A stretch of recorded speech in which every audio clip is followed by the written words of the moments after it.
আমরা খুব স্পষ্টভাবেই আজকে সংবাদ সম্মেলন থেকে যে প্রত্যয়টা ব্যক্ত করার চেষ্টা করেছি বা এর আগেও আমরা বলেছি যে আর্থিক স্বচ্ছতা এবং জবাবদিহিতার বিষয়টা বাংলাদেশের রাজনৈতিক সংস্কৃতিতে এই গণঅভ্যুত্থানের মধ্যে দিয়ে গড়ে ওঠা যে তরুণ প্রজন্ম এবং জাতীয় নাগরিক পার্টি আমরা সেটা নিশ্চিত করতে চাই এবং আমরা সেটা কিভাবে করবো সেটার একটা মডেল আমরা কিন্তু আজকে উপস্থাপন করেছি। এটার এই মডেলের ভিত্তিতে হয়তো অনেক আলোচনা আসবে বা সমালোচনা আসবে, আমরা সেটিকেও গ্রহণ করবো, কিন্তু আমাদের নীতিগত জায়গাটা হচ্ছে আর্থিক স্বচ্ছতা এবং জবাবদিহিতা। এবং বাংলাদেশের ইতিহাসে একটা 3 মাসের রাজনৈতিক দল হিসেবে আমাদেরকে যতটা প্রশ্ন কিন্তু সম্মুখীন হতে হয়েছে এই বিষয়গুলোতে, আমরা কিন্তু সাধুবাদ জানিয়েছি এবং সেগুলোর উত্তর আমরা দেওয়ার চেষ্টা করেছি। কিন্তু আমরা একই সাথে যাবো যে এই একই প্রশ্ন বা সমালোচনা বা জিজ্ঞাসার জায়গাটা আমাদের অন্য রাজনৈতিক দলগুলোর প্রতি থাকতে হবে। কারণ আমরা যদি রাজনৈতিক সংস্কৃতির পরিবর্তন করতে চাই সামগ্রিকভাবে, এটা কোনো একক দলের পক্ষে কিন্তু সম্ভব না।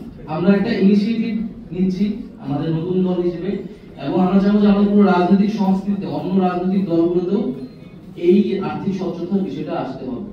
যদি সকলেই আমরা সেই প্র্যাকটিসটা নিয়ে আসতে পারি, তাহলে বাংলাদেশের রাজনৈতিক সংস্কৃতিতে এটা গুণগত পরিবর্তন হবে। কারণ বাংলাদেশের রাজনৈতিক সংস্কৃতির যে পেশি শক্তির ব্যবহার, যে চাঁদাবাজি, টেন্ডারবাজি, এই সবকিছু কিন্তু মূল জায়গা হচ্ছে অর্থ।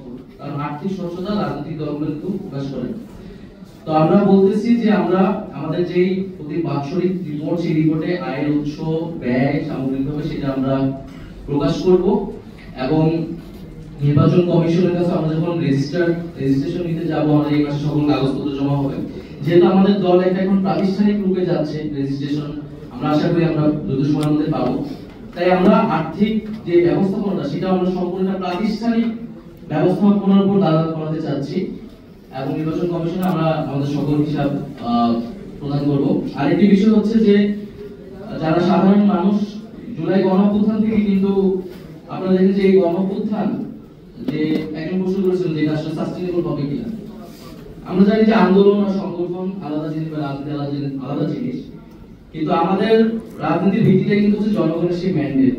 কারণ আমরা জনগণের মধ্য থেকে, আন্দোলনের মধ্য থেকে, রাজপথ থেকে গড়ে উঠেছি। যদি জনগণ আমাদেরকে সমর্থন না দেয় রাজনৈতিকভাবে, আর্থিকভাবে, নৈতিকভাবে, তাহলে আমরা রাজনৈতিক টিকে থাকতে পারবো। ফলে আমাদের মূল উদ্দেশ্য হচ্ছে সেই জনগণের সমর্থনটা নেওয়া। এবং আমরা আন্দোলনের সময় দেখেছি যে ক্রাউড ফান্ডিং করা, আমরা কিন্তু সেই আন্দোলনের সময় থেকে এটা শিখেছি। সেটা অনেক ম্যানুয়ালি হতো, আমরা এটাকে এখন ডিজিটাল একটা ফরম্যাটে নিয়ে আসার চেষ্টা করছি। আন্দোলনের সময় কিন্তু আন্দোলনটা আমরা পরিচালনা করছি ক্রাউড ফান্ডিং মডেল, এই ক্রাউড ফান্ডিং থেকে, গণচাঁদা থেকে। তো এই ট্রেডিশনালি আমরা সেটাও হয়তো গণচাঁদা সেটাও আমাদের অব্যাহত থাকবে, আর ডিজিটাল যে সিস্টেমটা সেটা আমরা দেশ এবং দেশের বাইরে থেকে আমরা সে একটা ফান্ডিং পাবো। আরেকটি বিষয় হচ্ছে সবার কাছে আহ্বান থাকবে, যারা আমাদেরকে সমর্থন করতে চান, যারা আমাদেরকে সহযোগিতা করতে চান, কেউ কোনো ব্যক্তিগত কাউকে টাকা বা অর্থ সহায়তা দিবেন না। কারণ আমাদের একটা কেন্দ্রীয় একটা মডেল তৈরি করা হয়েছে, আমাদের সবগুলো ব্যাংক অ্যাকাউন্ট বা মোবাইল ব্যাংকিং অ্যাকাউন্টগুলো কিন্তু পার্টির নামে, কোনো ব্যক্তিগত অ্যাকাউন্টে কোনো ব্যক্তির কাছে কেউ অর্থ দিবে না। জাতীয় নাগরিক পার্টি এই নীতিতে বিশ্বাস করেন। আর এছাড়া যদি আমাদের ফাইন্যান্স টিম রয়েছে, আমাদের অ্যাকাউন্ট নাম্বার রয়েছে, এর বাইরে যদি কোনো প্রতিষ্ঠান বা কারো কাছে আমাদের এনসিপি বা আমাদের ছাত্রদের নামে যদি কেউ নাম ব্যবহার করে, সেটিও আমাদের কাছে জানাবেন, আমাদের দপ্তরে জানাবেন, আমাদের শৃঙ্খলা কমিটির কাছে জানালে আমরা সেটা যথাযথ ব্যবস্থা নিব। কারণ অনেক জায়গায় আমরা দেখেছি যে আমাদের নাম ব্যবহার করে অনেক ধরনের অনেক সুবিধা নেওয়ার চেষ্টা করা হয়েছে। আবার একই সাথে আমরা বলবো যে মিডিয়া ট্রায়ালের শিকারও আমরা হয়েছি। মিডিয়াতেও আমাদেরকে নানাভাবে আমাদের নেতিবাচক উপস্থাপনের চেষ্টা করা হয়েছে বিভিন্ন ইস্যুতে। তো আমরা আমাদের জায়গা থেকে সততা এবং স্বচ্ছতা জবাবদিহিতা নিয়ে এগিয়ে যাচ্ছি। আজকে আমাদের সেই মডেলটা আমরা উপস্থাপন করেছি, এবং আমরা আগামী দিনে এটা শুধু আপনাদের আজকেই শেষ এরকম না, আমরা প্রতিনিয়ত আপনাদের এই জবাবদিহিতার সম্মুখে থাকবো। আমাদের কর্মসূচি এবং যারা আমাদেরকে টাকা দিচ্ছে, যেহেতু জনগণ আমাদেরকে টাকা দিচ্ছে, এই টাকাটা আসলে কোন খাতে ব্যয় হলো, কিভাবে ব্যয় হলো, সেটাও জনগণের জানার অধিকার রয়েছে।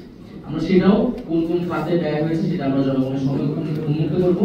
তবে সর্বশেষ আমি বলবো যে আমাদের সামগ্রিক দেশের রাজনৈতিক